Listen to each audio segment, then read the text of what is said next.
Est-ce que ça vaut le coup de vivre sans école? Voici de quoi traitera cette vidéo. Bonjour tout le monde, bienvenue au beau retour sur la chaîne. Aujourd'hui, nous allons parler de l'importance de l'école ou même savoir si ça vaut vraiment le coup d'aller à l'école. La scolarité est perçue comme un fardeau pour certains élèves, dont j'en fais partie. J'assume, l'école peut être source de stress, d'anxiété, d'ennui et ça peut même mener à la dépression. Regardez un peu comment l'école a mal mené Francis en quoi elle en a débouché. À ce moment-là, on cherche une porte de sortie car quand on est enfant, on est tout content d'aller à l'école, mais en grandissant, ce n'est plus le cas. Ça va être chouette l'école. Les bingo. B-I-O-B-I-O-B-I. Il s'appelle les bingo. Frapper une fois de trop, voué à l'échec scolaire. C. J'ai un trou. D. D-E. Oh, j'ai un trou. F, Bart, F, comme dans les mots faibles et fainéants. Petit canard était stupéfait d'être devenu un signe magnifique. Vous voyez les enfants qu'il y a de l'espoir pour tous. Même pour moi. Non. Je te demande si c'est vraiment nécessaire d'aller à l'école. Il existe de nombreuses ressources et d'occasions d'apprentissage en dehors de l'école. Ah oui, l'éducation ne se limite pas à l'école. Donc, tout comme vous, je suis allé chercher des réponses à ces questions en me demandant parfois si je ne perdais pas mon temps à l'école. On vient à se demander si l'école est-elle nécessaire, si elle est vraiment. Alors, voyons ensemble le plan suivant, les avantages, les inconvénients, avec une conclusion pour voir si ça vaut vraiment le coup de vivre sans école.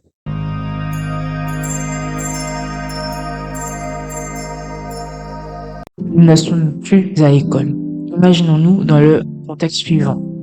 Il y a une chose sur laquelle on peut facilement se mettre d'accord. L'éducation est un enjeu majeur dans nos sociétés, mais certains remettent en cause le système scolaire traditionnel.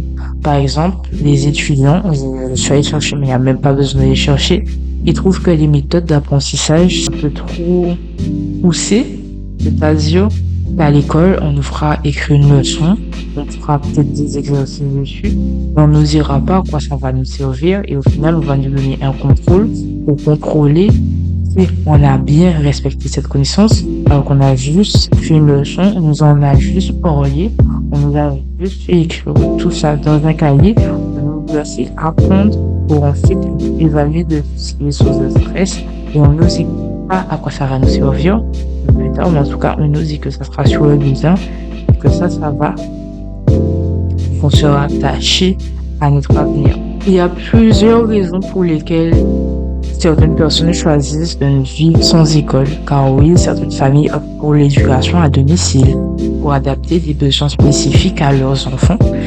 D'autres peuvent choisir cette option à cause d'expériences négatives avec le système scolaire traditionnel, ou parce qu'ils souhaitent explorer les méthodes alternatives à l'école. Premièrement, les avantages sans école. Nous avons premièrement la liberté d'apprentissage, l'organisation du temps, etc. Sans les exigences de l'école, l'enfant aura plus de temps à poursuivre nos intérêts personnels, explorer de nouveaux passe-temps, activités ou simplement se reposer, se détendre. Parce que oui, quand on est à l'école, on nous impose des heures par matière, par discipline. Imaginons qu'on est moins fort dans une discipline et qu'on est plus fort dans une autre. On va rester plus de temps dans une discipline où on a des facilités, on s'ennuiera. Et on aura moins de temps pour apprendre une discipline qui n'est pas forcément nécessaire, mais on aura moins de temps. Les autres avanceront plus vite. Et ce qui est dommage, c'est que on aura ce temps qui sera fixé, peut-être des heures d'accompagnement, mais s'il n'y a pas assez d'heures, on ne pourra pas consolider.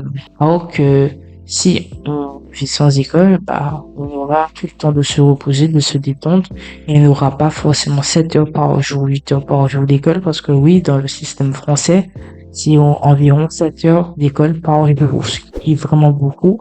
Et ça peut être affligeant pour des élèves qui ne supportent pas le fait de rester assis toute une journée sur une chaise et qui ne voient pas où est-ce qu'ils en sont. Il y a des possibilités aussi de personnaliser son parcours éducatif en fonction de son intérêt, des besoins spécifiques. Et figurez-vous que j'apprends tout comme vous, on peut s'inscrire dans les bibliothèques avec des ressources précieuses, une grande variété de livres, de ressources éducatives, magazines, journaux, médias et j'en passe. Il y a également des clubs, associations comme les clubs de lecture, les clubs de mathématiques, scientifiques, d'art, qui peuvent offrir des opportunités d'apprentissage informel en groupe. Il y a également des ateliers ou conférences où on peut y rencontrer des experts et des professionnels dans un domaine particulier. Et le plus connu, les cours en ligne, donc aux États-Unis surtout. Le plus connu, ça sera peut-être Udemy, Coursera, edX, avec un prix assez abordable pour pouvoir suivre des cours en ligne. Donc, selon un chiffre de du National Home Education Research Institute, les inscriptions à l'école à domicile sont en augmentation dans de nombreux pays. On va prendre l'exemple des États-Unis où, figurez-vous que les inscriptions à l'école à domicile ont augmenté de plus de 75% depuis 1999. Ça, c'est pas rien du tout. Ils peuvent aussi être aidés par, peuvent aussi aider les étudiants à trouver des ressources ou des programmes éducatifs qui sont plus adaptés pour eux. Ça, c'est un avantage parce que les parents n'auront pas à payer des coûts élevés parce que si on associe les coûts de l'école, les frais de scolarité, les uniformes, les fournitures, le transport, ça peut être difficile à supporter comme ça toutes les années et surtout le long de l'année. Et ce qui ça amène à se demander si cela en vaut vraiment la peine de dépenser autant si on voit que l'enfant ne travaille pas forcément à l'école, juste travaille à l'école, mais on a des doutes sur le système scolaire. Là aussi, il y aura moins de stress lié aux exigences académiques, comme tout le temps des contrôles, des contrôles, tout au bout des examens. Donc, notamment, les enfants précoces, les souffrant d'un handicap ne pourront pas supporter une telle pression. Même s'il y a des accompagnateurs pour les handicaps, c'est, mais c'est pas toutes les écoles qui sont adaptées à accueillir des élèves situation de handicap.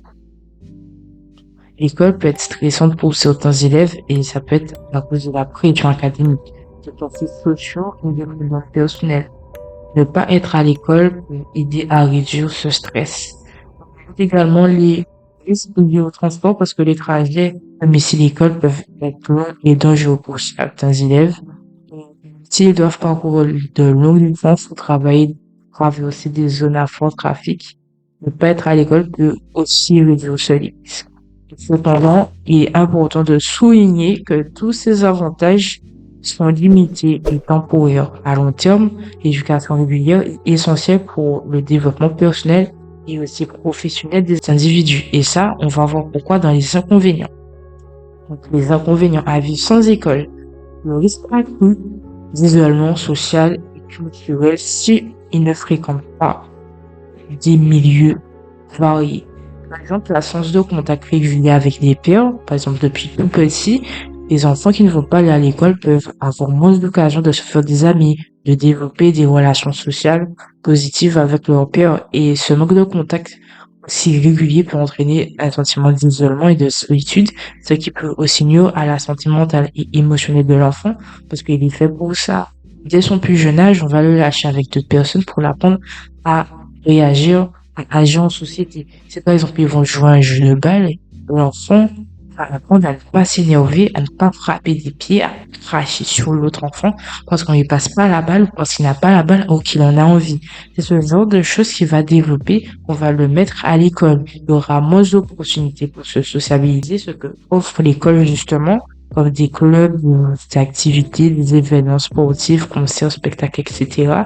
Ça, c'est des choses mises en place exprès pour que les enfants puissent apprendre à, et aussi expérimenter des choses enrichissantes et leur donner un sentiment où ils seront entourés. Mais sans ça, ils auront un sentiment de manque. Ils pourraient être aussi en manque d'exposition à la diversité culturelle, que ce soit enfants, personnes tout court, car les écoles, ils vont offrir des opportunités aux enfants d'interagir avec des personnes, des enseignants, des sociaux de milieux différents. Et ce manque d'exposition peut aussi limiter la compréhension et la tolérance des enfants envers les autres cultures et de contribuer à un sentiment d'isolement culturel. Il y aura moins de chances aussi qu'ils puissent acquérir des compétences sociales. Parce qu'en fait, je vous ai expliqué que les enfants, on les envoie dès l'enfance, on nous envoie à l'école pour développer nos compétences sociales. Même si la plupart d'entre nous, on ressort timide, on ressort blessé, on ressort isolé, pension, etc. À la base, c'est ça le but de l'école. C'est de pouvoir aider à avoir des compétences sociales qui seront cruciales pour pouvoir plus tard établir des relations positives avec les autres, à réussir la vie professionnelle et personnelle. Parce que quand vous réfléchissez bien, si vous avez fait de belles rencontres avec des personnes de votre âge, c'est grâce à l'école. Et c'est justement le but de l'école. C'est pas uniquement avoir de bonnes notes, connaissances, etc. Il y a aussi tout ce qui est sphère sociale qui encadre et qui va nous encadrer quand on va à l'école. Il y a aussi le manque de contact social régulier parce que pour une bonne santé mentale, vous pouvez me dire que quelqu'un de solitaire aura moins besoin, voilà, de contact humain. Mais en fait, le manque de contact social régulier et l'absence d'opportunités de sociabilisation, et aussi de participer à des activités culturelles peuvent nuire au développement social et émotionnel. Et ça peut augmenter les risques d'isolement, que ce soit social et culturel. Et c'est pour ça qu'il est important de prendre des mesures pour soutenir la sociabilisation et l'intégration dès l'enfance, surtout pour ceux qui vont pas à l'école. Il y aura des difficultés à acquérir certaines compétences techniques et nécessaires pour le monde du travail, comme l'exemple des langues, l'utilisation d'outils informatiques. Donc, un enfant qui va pas aller à l'école, une personne qui va pas aller à l'école aura des difficultés à acquérir des compétences qui sont techniques et nécessaires pour son monde professionnel. Et il y a plusieurs raisons à ça. Parce que le manque d'absence de programme d'études structurées, ça va avoir une tendance à fournir des bases solides et un large éventail de sujets. Bien sûr, on peut pas tout apprendre à l'école, mais les personnes qui ne vont pas aller à l'école ne vont pas bénéficier d'un tel programme. Ils peuvent manquer aussi de compétences essentielles. Et les écoles sont très importantes également pour l'expérience pratique parce qu'ils vont offrir l'opportunité de réaliser des stages, d'acquérir des compétences, des stages, que ce soit également de la pratique avec des équipements technologiques et modernes tels que les ordinateurs, des tableaux blancs interactifs, aussi des laboratoires de sciences, ce qui est très coûteux et que l'État aide à financer. Et c'est pourquoi c'est très important de les envoyer à l'école pour ce genre de choses, parce que ça peut les stimuler au niveau de leur capacité, de leurs connaissances techniques, mais un parent qui va enseigner son enfant à la maison ou prendre quelqu'un pour l'enseigner à la maison n'aura pas tout cet équipement qui sera nécessaire pour l'enfant et qui est censé le façonner. Mais maintenant, parlons des risques que les parents transmettent leur propre biais idéologique plutôt qu'une vision objective du monde. Qu'est-ce que je veux dire par là? Les parents, c'est vraiment la meilleure chose qu'on puisse avoir. Ils sont là pour voir la réussite de l'enfant. Par contre, un enfant qui va pas aller à l'école va passer la plupart de son temps à la maison avec ses parents, qui peuvent être exposés à leur propre idéologie, leur propre opinion et leurs propres croyances plutôt qu'avoir une vision objective, plus objective et plus équilibrée. Ça veut dire que un parent aura l'influence, une grosse influence sur l'éducation de ses enfants. Et même si c'est pas des professionnels de l'enseignement, ils pourront avoir des préjugés ou bien des convictions qui sont basées sur des croyances erronées, sur des stéréotypes ou même des fausses informations. Oui, on n'est pas parfait. Que le parent veuille ou non le bien de l'enfant, c'est quelque chose d'inévitable. Surtout s'ils veulent aussi le bien de l'enfant, ils voudront leur enseigner. Là, ils peuvent involontairement transmettre leurs idées erronées à leurs enfants. Par exemple, un parent peut avoir des idées préconçues sur certaines cultures, des groupes de personnes, etc., des croyances religieuses ou autres, peut-être des choses qui n'ont jamais eu d'information dessus, ils n'ont aucune information dessus, mais ils vont se faire des idées, ils vont les transmettre à l'enfant, et là, l'enfant va avoir un point de vue différent. Alors que si on envoie l'enfant à l'école, on pourrait avoir une perspective plus variée et des points de vue différents. L'enfant qui va pas à l'école va être privé de cette, justement, exposition avec des perspectives différentes, ce qui va l'empêcher de développer une compréhension plus complète et nuancée du monde qui va les entourer. Donc, il est important que les parents qui fassent d'enseigner à la maison de fournir à leurs enfants une éducation qui sera plus équilibrée et beaucoup plus objective que leur donner un accès à une variété de sources d'informations. Il y a aussi une perspective différente qui sera moins erronée et où il y aura plus de recherche et de prise d'information qui auraient été portées, justement, parce que les enfants pourront être exposés à des enseignants et des mentors qui pourront justement leur offrir cette expertise sur leur monde. Nous avons parlé des avantages, nous avons aussi parlé des inconvénients, mais maintenant, il faut conclure. En conclusion, il ne faut pas oublier le but et ce que on souhaite en profondeur de l'école. L'école doit jouer un rôle crucial dans notre société pour fournir aux élèves justement les compétences, les valeurs, les connaissances dont ils auront besoin pour réussir dans leur vie professionnelle et aussi personnelle. Elle doit également être adaptée aux besoins individuels des élèves.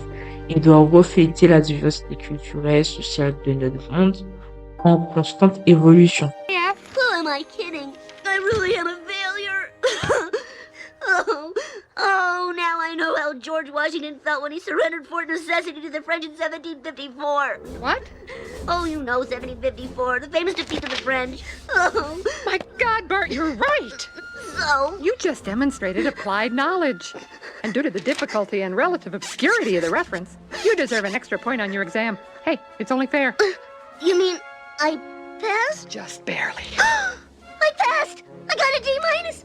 I passed! All right! I passed! I got